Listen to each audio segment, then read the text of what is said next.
আসসালামু আলাইকুম গাইজ, আশা করি সকলে ভালো আছেন। আপনাদের মাঝে আবার চলে আসলাম নতুন একটা ভিডিও নিয়ে। ফেসবুকের মনিটাইজেশন নিয়ে আজকের ভিডিওটা। কিভাবে ফেসবুক মনিটাইজেশন পাবেন, কিভাবে আপনি মনিটাইজেশন করে ফেসবুক থেকে ইনকাম করবেন। যারা ফেসবুক থেকে ইনকাম করার আশা নিয়ে কাজ করতেছেন বা ভিডিও আপলোড করতেছেন, আজকের ভিডিওটা আপনাদের জন্য।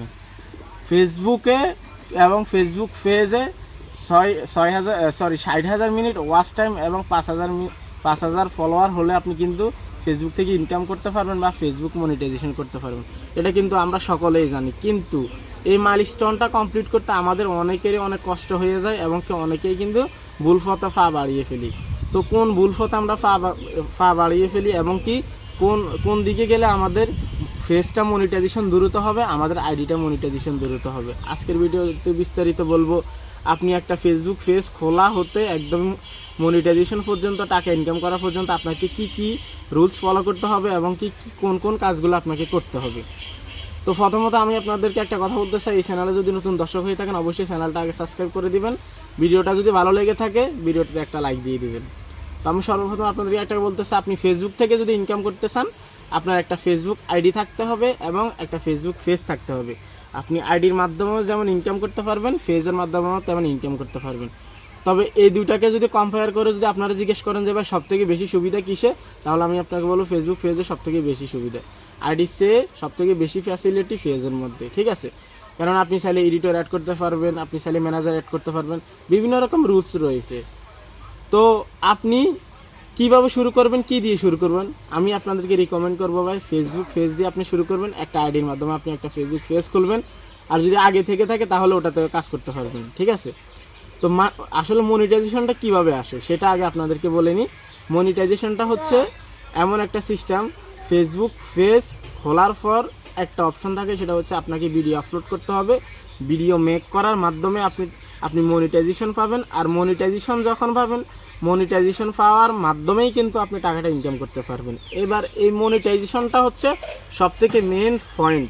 আপনি মনিটাইজেশনটা কিভাবে পাবেন, আপনাকে প্রতিদিন ভিডিও আপলোড করতে হবে। প্রতিদিন ভিডিও আপলোড করে আপনাকে 5,000 ফলোয়ার ইনক্রিজ করতে হবে, 5,000 ফলোয়ার কমপ্লিট করতে হবে এবং কি 60,000 মিনিট অরিজিনাল ওয়াচ টাইম আপনাকে কমপ্লিট করতে হবে। আপনি যদি এই দুইটা ক্রাইটেরিয়া সম্পূর্ণ করতে পারেন তাহলে ইনস্ট্রিম অ্যাডের মাধ্যমে আপনাকে তারা ইনভাইট করবে, ইনস্ট্রিম অ্যাডের মাধ্যমে আপনাকে তারা মনিটাইজেশনের একটা সিস্টেম দিয়ে দিবে।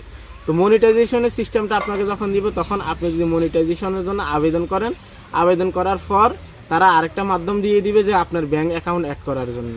তো আপনি আপনার ব্যাঙ্ক অ্যাকাউন্টটা যখন অ্যাড করে দিবেন তখন তারা আপনাকে ইনকামটা ডাইরেক্ট ইউএস ডলার থেকে আপনাকে বাংলাদেশ টাকা কনভার্ট করে আপনার ব্যাঙ্ক অ্যাকাউন্টটা পাঠিয়ে দেওয়া হবে। তো এখানে অনেক কথাই থেকে যায়, অনেক ভুলভ্রান্তি হয়ে যায়। আমি সেই বিষয়ে আপনাদেরকে একটু বলি। আপনারা যারা নতুন ফেসবুক পেজ ক্রিয়েট করেন তারা সবাই সবথেকে বড় একটা ভুল করেন, সেটা হচ্ছে আপনার পেজকে অন্যের মাধ্যমে টাকা দিয়ে আপনারা প্রমোট করেন। এই ভুলটা কখনো করবেন না, যেই ভুলটা ইভেন আমি নিজেও করছি, এখন বুঝতেছি অনেক ভুল করছি। কেননা ভাই আপনি যখন মনিটাইজেশন করতে যাবেন আপনার ফলোয়ারগুলো কিভাবে আসছে, কিসের মাধ্যমে আসছে সব কিছু কিন্তু ফেসবুক কর্তৃপক্ষ চেক করবে। ফেসবুকের টিম কিন্তু আপনার সব কিছু চেক করে দেখবে এবং কি আপনার ভিডিওকে যদি আপনি বুস্ট করেন সেটাও কিন্তু তারা চেক করবে। আপনি যদি থার্ড পার্টি কোনো ওয়েবসাইটের মাধ্যমে, অ্যাপের মাধ্যমে আপনার ভিডিওকে বুস্ট করে থাকেন তাহলে সেই ওয়াচ টাইমগুলো কখনো অরিজিনালি কাউন্ট হবে না। সেই ওয়াচ টাইমগুলোর মাধ্যমে কিন্তু আপনি কখনো মনিটাইজেশন পাবেন না, কেননা এখানে সব কিছু অর্গানিক এবং কি অরিজিনাল হতে হবে এবং কি আপনার ভিডিওগুলো অরিজিনাল হতে হবে। অন্য কারো ভিডিও আপনি কপি করে এনে যদি আপলোড করেন তাহলে আপনি কখনো মনিটাইজেশন পাবেন না, উল্টো আরও কপিরাইট স্ট্রাইক খেয়ে বসে থাকবেন। সো মনিটাইজেশনের যে ক্রাইটেরিয়াটা এবং কি রুলসটা আশা করি বুঝতে পারছেন। আপনাকে মনিটাইজেশন করতে হলে কী করতে হবে, এক, আপনাকে রুলস মানতে হবে। রুলস হচ্ছে অন্য কারো ভিডিও কপি করা যাবে না, আপনার নিজের অরিজিনাল কন্টেন্ট নিয়ে, আপনার অরিজিনাল ভিডিও নিয়ে আপনাকে কাজ করতে হবে। দ্বিতীয় নম্বরে যে বিষয়টা আছে সেটা হচ্ছে আপনি অরিজিনাল ভিডিও আপলোড করতেছেন, ঠিক আছে, আপনি কখনো ভিডিওতে কাউকে গালাগালি দিতে পারবেন না, কখনো ভায়োলেশন করতে পারবেন না। 3 নম্বরে যে বিষয়টা আছে সেটা হচ্ছে আপনাকে নিয়মিত ভিডিও আপলোড করতে হবে এবং কি এই ভিডিও আপলোডের মাধ্যমে আপনাকে ফলোয়ার এবং ওয়াচ টাইমগুলো কমপ্লিট করতে হবে। 4 নম্বরে যে বিষয়টা আছে সেটা হচ্ছে সব কিছু কমপ্লিট হওয়ার পর আপনি মনিটাইজেশনটা সম্পূর্ণ করবেন। মনিটাইজেশন সম্পূর্ণ করার পর আপনার ব্যাঙ্ক অ্যাকাউন্টে অ্যাড করে দেবেন, তখন কিন্তু আপনি ফুলফিল করে কমপ্লিটলি আপনি আপনার ফেসবুক পেজ থেকে আপনি টাকা ইনকাম করতে পারবেন। ভাই যতটা সহজ মনে করি আমরা ততটাই সহজ না, আবার অনেকটাই সহজ। যদি আপনি নিয়মিত ভিডিও আপলোড করেন, নিয়মিত কাজ করেন, তাহলে আপনার জন্য অনেকটাই সহজ হয়ে যাবে। সো কীভাবে মনিটাইজেশন পাবেন, কীভাবে ফেসবুক থেকে ইনকাম করতে হয়, কিসের মাধ্যমে ফেসবুক থেকে ইনকাম করতে হয়, ফেসবুকের ইনকামটা কীভাবে আসে, আশা করি আপনাদেরকে বিস্তারিত বুঝিয়ে দিতে পারছি। ফেসবুক মনিটাইজেশন কীভাবে পাবেন সব কিছু বুঝিয়ে দিয়েছি। তো ভিডিওটা যদি ভালো লেগে থাকে অবশ্যই লাইক কমেন্ট শেয়ার করে দিবেন, চ্যানেলটা সাবস্ক্রাইব করে দিবেন। আর এখানেই বিদায় নিচ্ছি। ভালো থাকবেন, সুস্থ থাকবেন। আসসালামু আলাইকুম।